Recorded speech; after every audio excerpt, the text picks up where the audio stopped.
Ella es economista, se llama Noemí Brenta, y con Noemí vamos a hablar de algunas cosas que tienen que ver con la coyuntura económica de todos los días, pero básicamente vamos a hablar sobre historia de la deuda externa argentina de Martínez de Hoz a Macri. Es el último libro de Noemí Brenta que ya lo pueden obtener seguramente. Esto va a tener mucha difusión porque ahora viene la Feria del Libro. Y ahí lo van a poder encontrar. Y esto fue editado por Capital Intelectual. Así que la saludamos a Noemí. ¿Qué tal, Noemí? Marcelo Aymar te saluda. ¿Cómo estás? Hola, Marcelo. ¿Qué tal? Buen día. ¿Cómo estás? Bien, bien, muy bien. Bueno, tratando de empezar a leer este libro, que es un repaso desde los gobiernos, la dictadura, bueno, Martínez de Hoz como ministro de Economía, a la actualidad, a esta vuelta al fondo. Y lo que quería preguntarte es, bueno, el lector que compre tu libro se va a encontrar seguramente con un derrotero cronológico, pero sí me gustaría que nos contases cuáles son esos paralelismos o cuáles son esos puntos que termina siempre la Argentina repitiendo, por más que sean administraciones distintas. Sí, bueno, tal cual, sí. Es un derrotero cronológico en el que yo traté y busqué de investigar en lo que todavía me preguntaba, en lo que todavía se desconocía, porque uno como docente, te imaginas el tema de la deuda externa, lo ha leído mucho, lo ha trabajado mucho, yo lo había trabajado y leído mucho, entonces mi preocupación para el libro era algo diferente. ¿Qué aporto? ¿Qué puedo aportar acá? Sobre todo lo que ya está escrito. Entonces ese fue el eje que busqué y podría nombrarte de todos los gobiernos y también de lo que me preguntás, bueno, ¿por qué? ¿Cómo es? ¿Cuáles son los paralelismos? Podría también contarte algunos que fui encontrando, que algunos ya se conocían y otros la verdad que fueron más originales, más ordenadores, por lo menos de mi conocimiento.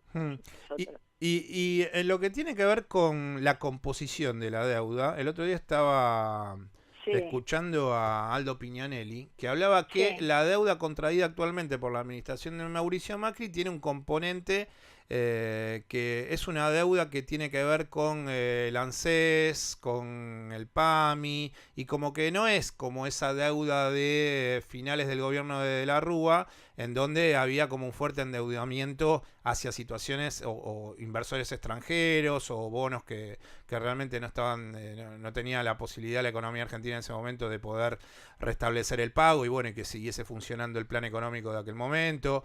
Se hizo con el megacanje, bueno, no funciona, a los pocos meses termina pasando, bueno, lo de la caída del default y lo que quería era, bueno, tratar de que me comentases ¿qué vivís con la situación de la composición interna de la deuda de la Argentina en la administración de Mauricio Macri? ¿Qué características tiene esta deuda actual?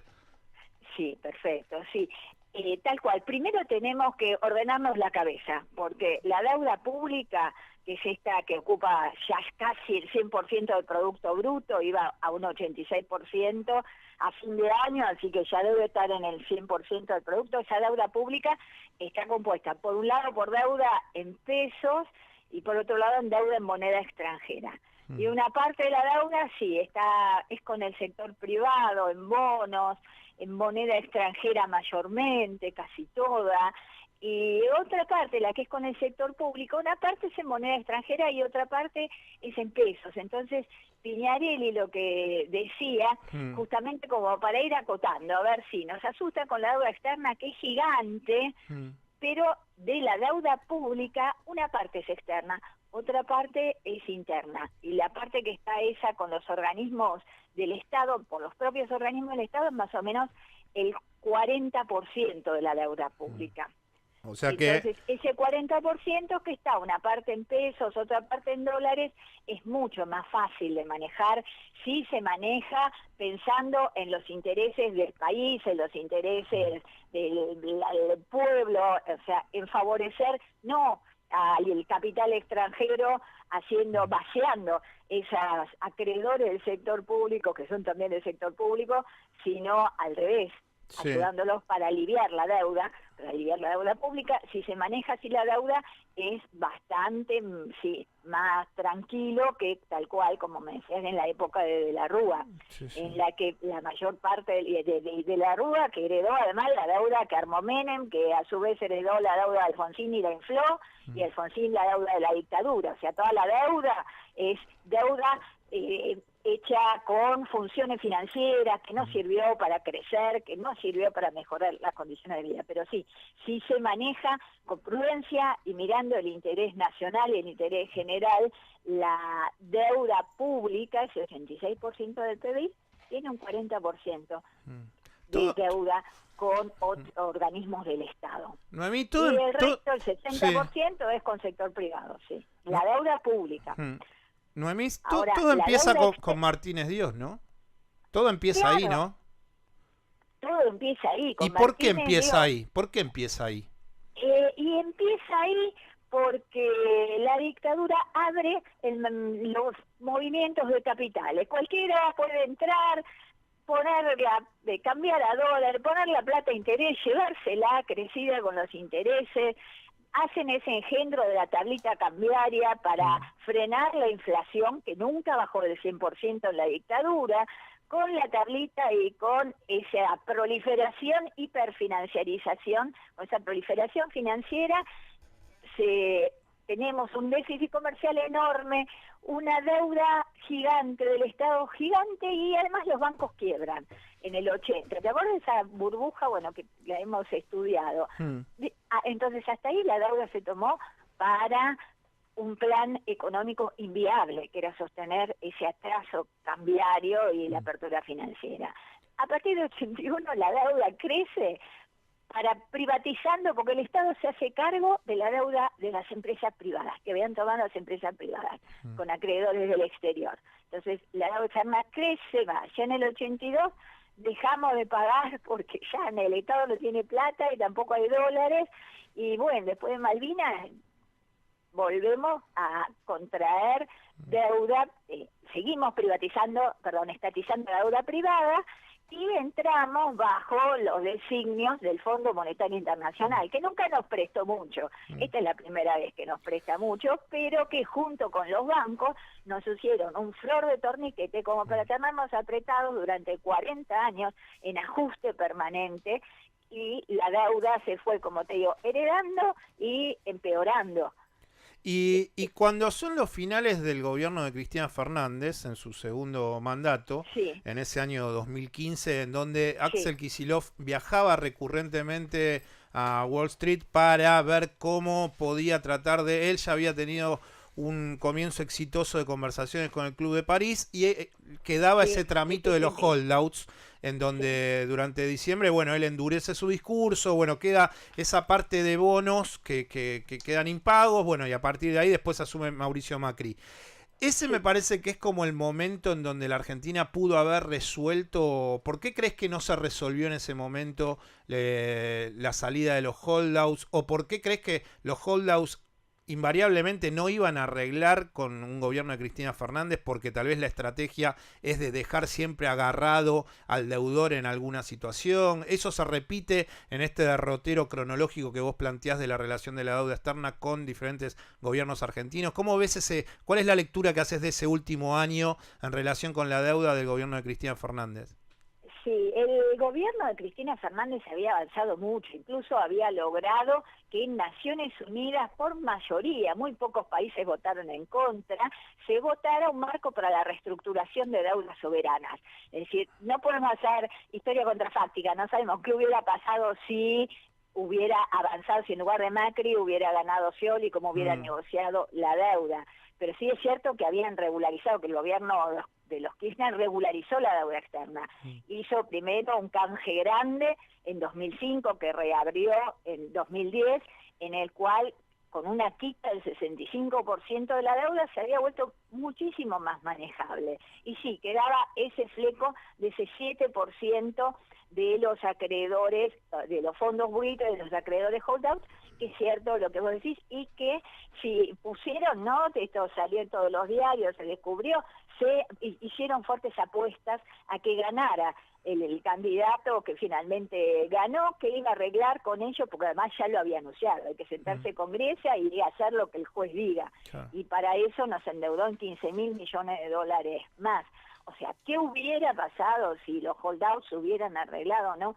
Es imposible saberlo. Tal vez se hubiera seguido arrastrando la deuda, y deudas que se arrastran por muchísimos años, ¿no? Como fue la deuda alemana o bueno, la deuda griega. Noemí, no sabemos qué hubiera pasado, pero que seguramente no hubiéramos llegado a esta situación en la que estamos en la zona roja de la deuda, como lo refleja el riesgo país, como lo refleja que ya a partir del año pasado, de abril, el gobierno no tuvo más acceso al capital externo en condiciones de mercado y además que generó un déficit externo brutal que ahora estamos pagando con un ajuste enorme sin ninguna necesidad. Noemí, Fue una decisión de política económica que la llevó hasta sus últimas consecuencias que estamos pagando.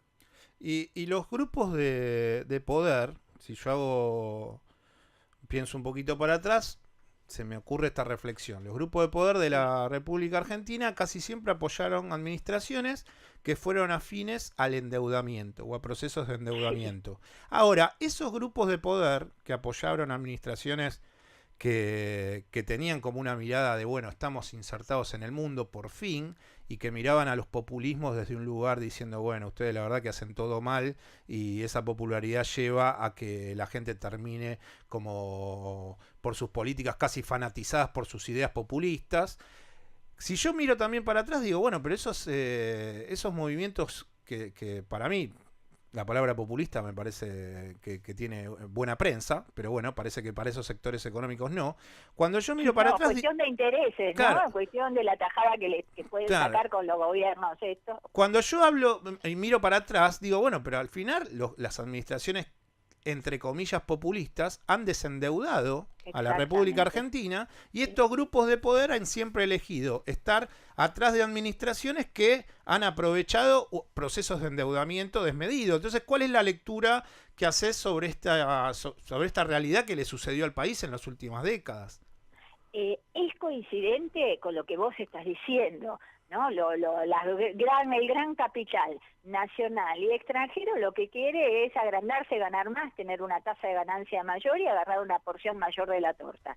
Los gobiernos populistas reparten la torta más a favor de sectores populares, no es que le sacan, siguen ganando plata, pero ya no tienen la autoridad indiscutible, no es una cuestión de poder, de plata y poder, porque plata siguen ganando, pero se ven más amenazados. Ahora también pasa paradójicamente que cuando llega el momento de el reparto de los platos rotos, de pagar los platos rotos, cuando el sobreendeudamiento llega al momento en que no se puede, que excede totalmente la capacidad de pago, una fracción de esos grupos que depende del mercado interno y que necesita la protección del Estado, por lo menos que el Estado no esté en contra, busca a través del Estado condiciones como para no salir tan perdidosos, ¿no? En ese reparto de los platos rotos, que después lo paga, pero también las empresas de capital nacional pagan, porque aquí es un juego de varios actores.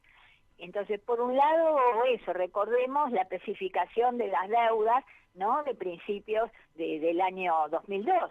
Con la crisis del 2002, que estaban las fracciones dolarizadoras y las fracciones devaluadoras, lógicamente los que dependían del mercado interno no querían la dolarización, porque quedaban mal parados, quedaban mejor las empresas extranjeras y además las empresas nacionales, como está pasando ahora, se vuelven mucho más baratas para el capital extranjero. Es decir, estas son puertas de acceso también a la compra de empresas domésticas por parte de capital externo barato, ¿no? En liquidación, digamos. Sí.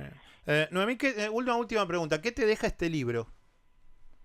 Bueno, aprendí muchísimo escribiéndolo y me deja, por un lado, me lo comentaba el otro día un compañero, me decía, lo leí y me queda, verlo todo junto es abrumador, cómo se repite la lógica de estas etapas de sobreendeudamiento en las que hay una transferencia del valor del trabajo, del valor acumulado en las empresas, en los activos públicos, ¿no? A través de las privatizaciones, a través de un montón de mecanismos que pase de la estatización de la deuda y de otras cosas, a través de mecanismos que son muy conocidos, valor trabajo y acumulación nacional pasa a los acreedores.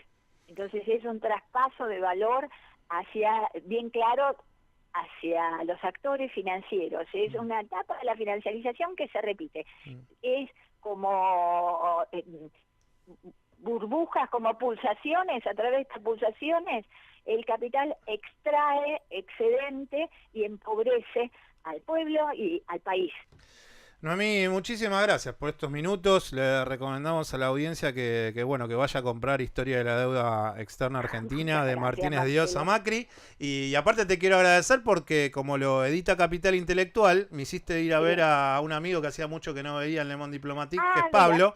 Así que con la excusa de ir a retirar el libro y esas cosas, también te agradezco en lo personal por volver a encontrarme con un viejo periodista amigo de algunos años de Le Monde Diplomatique. Así que... ¿Te puedo hacer una última pregunta? Sí. ¿Qué te pareció el libro?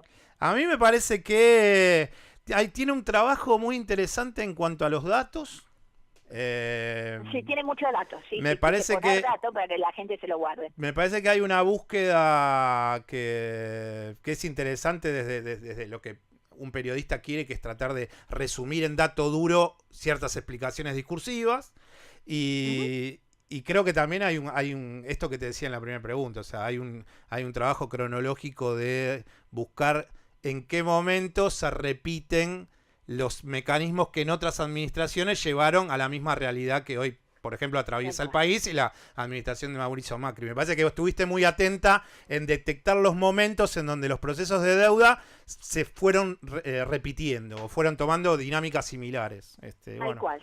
Así y después no me sorprende. Lo leíste bien. No, y aparte después no me sorprende por vos, porque ya el libro del FMI, y bueno, aparte me parece que tenés a una persona que habla muy bien también del material, que es Mario Rapoport.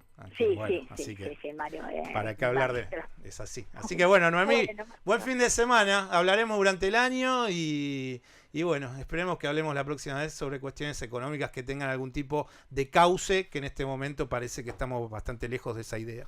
Sí, tal cual. Bueno, Marcelo, un gusto, un placer y gracias por todo. Un beso grande. Gracias. Buen fin de semana. Quien estaba hablando con nosotros era la doctora en Economía Noemí Brenta, quien además es premio facultado, o sea, medalla de oro, Noemí Brenta, por la Universidad de Buenos Aires, por la UBA, y además es subdirectora del Centro de Investigaciones de Historia Económica, Social y Relaciones Internacionales. Bueno, además articulista, escritora, una enamorada de la economía. Noemí Brenta, un gusto, presentando aquí en este programa Historia de la Deuda Externa Argentina de Martínez de Oz a Macri.